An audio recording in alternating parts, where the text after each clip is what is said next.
Здравейте, време е за спагети, а именно салсича и горгонзола ще бъдат днешните. Това са необходимите продукти, точните грамажи ще намерите в описанието. Започвам като слагам лъжица мазнина, каймата и през това време, през което ми се запържва каймата в тиганчето, си нарязвам горгонзолата. Тук е важно да кажа, че аз не използвам салсича, а кайма, която вкусявам с чесън, и горгонзолата в случая ми е разновидност на синьо сирене с кремообразна консистенция. Виждате даже и марката.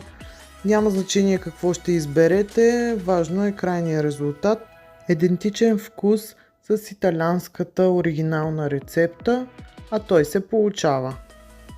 Каймата, както се вижда и в случая, трябва да ми е почти напълно готова. Не я презготвите, защото ще стане твърда и неприятна в последствие.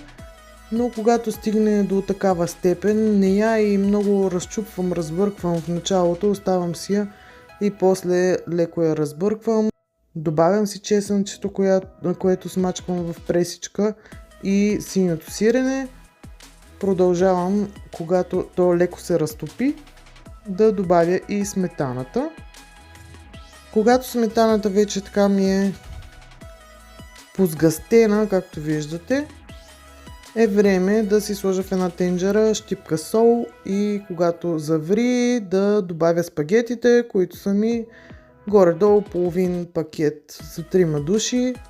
Ал денте означава това, което виждате в момента. Точно така ги искам, защото после ще се доготвят и в соса. Връщам соса на котлона и готовите спагети връщам в тигана на включен котлон.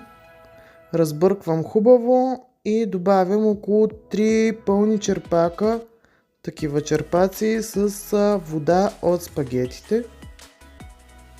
Никъде не добавям сол, защото сол има в водата, съответно и много малко има в каймата.